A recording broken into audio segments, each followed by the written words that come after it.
और बात करते हैं एक और बड़े कदम की। भारत की वायुसेना की ताकत में एक और महत्वपूर्ण इजाफा होने जा रहा है, क्योंकि मोदी सरकार ने फ्रांस से नए राफेल जेट्स की खरीद को मंजूरी दे दी है। यह निर्णय रक्षा मंत्री राजनाथ सिंह की अध्यक्षता में हुई बैठक में लिया गया। पहले 36 राफेल विमानों की डिलीवरी दिसंबर 2024 तक पूरी हो जाएगी। इन विमानों में अत्याधुनिक प्रणालियां हैं, जिनमें मेटेओर मिसाइल शामिल है, जो हवा से हवा मार करने वाली सबसे उन्नत मिसाइलों में से एक है, जिसकी रेंज 100 किलोमीटर से अधिक है।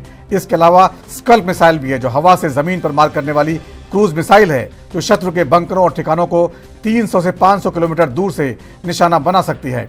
राफेल जेट्स ने पिछले साल ऑपरेशन सिंदूर में पाकिस्तान पर एयर डोमिनेंस साबित की थी, जब भारत ने पाकिस्तान के नूर खान और अन्य एयरबेस पर त्वरित हमला किया था।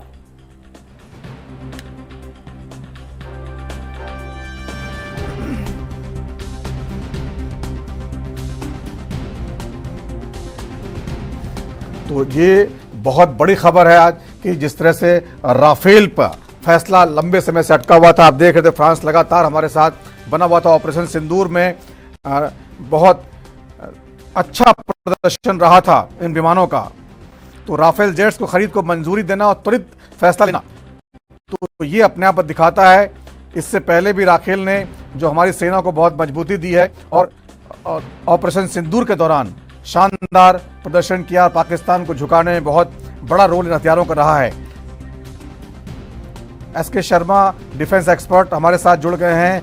एसके शर्मा साहब, राफेल जेट्स की खरीद को मंजूरी देना ये सरकार का जो डिफेंस सेक्टर के लिए बहुत बड़ा कदम माना जा रहा है।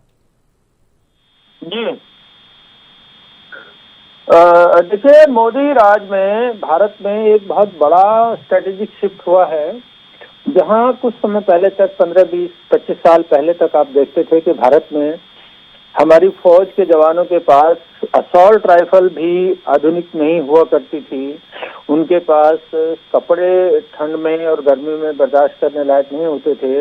हाई एल्टीट्यूड पर रहने के लिए उनके पास सुविधाएं नहीं थी। अब इस सरकार में, मोदी सरकार ने सेना के जवानों को आधुनिकतम हथियार और आधुनिकतम सुख सुविधाएं जो कॉम्बैट एरिया में जरूरी होती है किसी भी लड़ाई को जीतने के लिए और अपनी सीमाओं पर कब्जा बनाए रखने के लिए, उसके लिए बहुत प्रयास किए हैं और डिफेंस बजट में बहुत एलोकेशन किया है। आज की डेट में हम गर्व से ये बात कह सकते हैं कि हमारी सेनाओं के पास दुनिया में जितनी जो अच्छी बेस्ट फौजें मानी जाती हैं, उनके पास सुख सुविधाएं हैं, वैसी ही सुख सुविधाएं मोरलेस भारतीय सेना के पास भी हथियारों के मामले में और ट्रेनिंग के मामले में और सरवाइव करने के मामले में पूरी तरह से इस सरकार ने प्रोवाइड करने का कोशिश किया है और बजट में बड़े एलोकेशन किए हैं। जी, तो भविष्य के लिए जो जैसे ऑपरेशन सिंदूर अभी चल रहा है, सरकार ने कहा है, इस तरह खतरे और युद्ध के समय में राफेल किस तरह से और मजबूत करेगा सेना को? देखिए, राफेल कहते हैं ना कि नाम ही काफी है। इस समय राफेल जो विमान है, मोस्ट मॉडर्न और 5th जनरेशन का जहाज माना जा रहा है। आपको ध्यान हो कि जब राफेल की खरीदारी की बातचीत शुरू हुई थी तो पार्लियामेंट में आरोप लगे थे कि भाई ये तो 550 करोड़ डॉलर का विमान है, लेकिन खरीद होते होते इस पे 1600 या 1500 करोड़ का दाम पहुंच गया, तो शायद कुछ घोटाला हुआ है। मैं आपको बता दूं कि जब कोई, जैसे अगर इसकी हम कंपैरिजन करें किसी कार से करें, तो जब आप कार देखते हैं तो बेसिक मॉडल होता है, उसमें पावर विंडो नहीं होता, पावर स्टीयरिंग नहीं होता है और मैनुअल कार होती है।